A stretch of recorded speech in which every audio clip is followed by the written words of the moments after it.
యేసుక్రీస్తు నామములో మీకు అందరికీ వందములు. చాలామందికి సహజంగా నిరాశ అనేది జీవితంలో మరి ఎప్పటికప్పుడు ఎదురవుతూ ఉంటుంది. కొన్నిసార్లు నిరాశ మరింత తీవ్రమై అదొక డిప్రెషన్‌గా కూడా మారుతుంటుంది. ఇటువంటి డిప్రెషన్స్‌లో కొంతమందికి వాళ్ళు ఏం చేస్తున్నారో వాళ్ళకి తెలీదు. అదొకటే కాకుండా డిప్రెషన్స్‌లో ఉన్న వాళ్ళకి, నిరాశ చెందిపోయిన వాళ్ళకి నా జీవితం ఎందుకు? నేను ఎందుకు బతకాలి?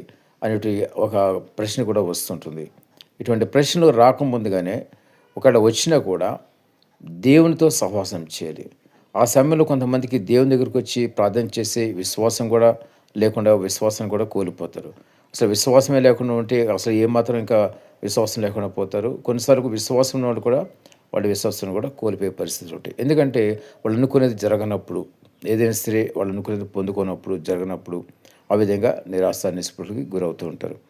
దీనికి ఒక పరిష్కారం ఏంటంటే వాళ్ళంతట వాళ్ళు ప్రార్థన చేసుకోలేరు కాబట్టి మరి స్నేహితులు ఎవరైనా ఉంటే ప్రార్థించేవారు. వాళ్ళతో కలిసి ప్రార్థన చేస్తే గనక మరి ఖచ్చితంగా వాళ్ళకున్న డిప్రెషన్స్ త్వరగా తొలగిపోతూ ఉంటాయి. అదొకటే కాకుండా డిప్రెషన్స్ ఉన్నప్పుడు మరి మంచి వైద్యం కూడా డాక్టర్ వైద్యం కూడా తీసుకోవాలి.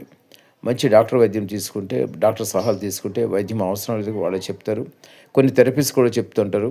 ఎలాగ ఉండాలి ఏంటనేది. ఆ విధంగా డాక్టర్ సలహా కూడా ఎంతో అవసరమైంటుంది.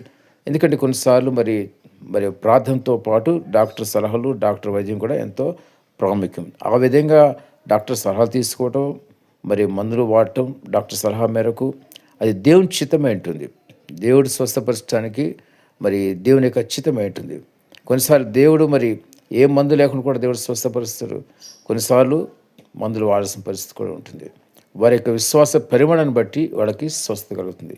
ఎవరికైనా సరే వాళ్ళకున్న విశ్వాసాన్ని బట్టి స్వస్థత అనేది కలుగుతుంది. కొన్నిసార్లు దేవుని నామానికి మరి మహిమ తెచ్చుకోవడానికి కూడా కొన్నిసార్లు మందులు లేకుండా దేవుడు స్వస్థపరిచి బాగు చేస్తూ ఉంటాడు. ఏదేమిటికి దేవుడు తోడుగా ఉన్నప్పుడు మరి ఏ విధం చేతనైనా మందుల చేతనైనా ప్రార్థన చేతనైనా ఎలాగైనా సరే డిప్రెషన్ నుంచి దేవుడు బయటికి తీసుకురాగల శక్తివంతుడు, సామర్థ్యం కలిగిన గొప్ప దేవుడు. ఆయన ఎలాగైనా సరే డిప్రెషన్ నుంచి బయట తీసుకొస్తాడు. ఏ విధం చేత నిరాశ నిస్పృహకి గురవలసిన అవసరం లేదు. కాబట్టి ప్రతి ఒక్కరు జ్ఞాపకం చేసుకోండి. మీకు ఎటువంటి నిరాశ కలిగిన, నిస్పృహ కలిగిన, మరి తీవ్రమైన డిప్రెషన్స్ కలిగిన మీరు చేయవలసింది ఒకటే, మీకు ప్రార్థనా సహవాసం అవసరమైనటువంటి.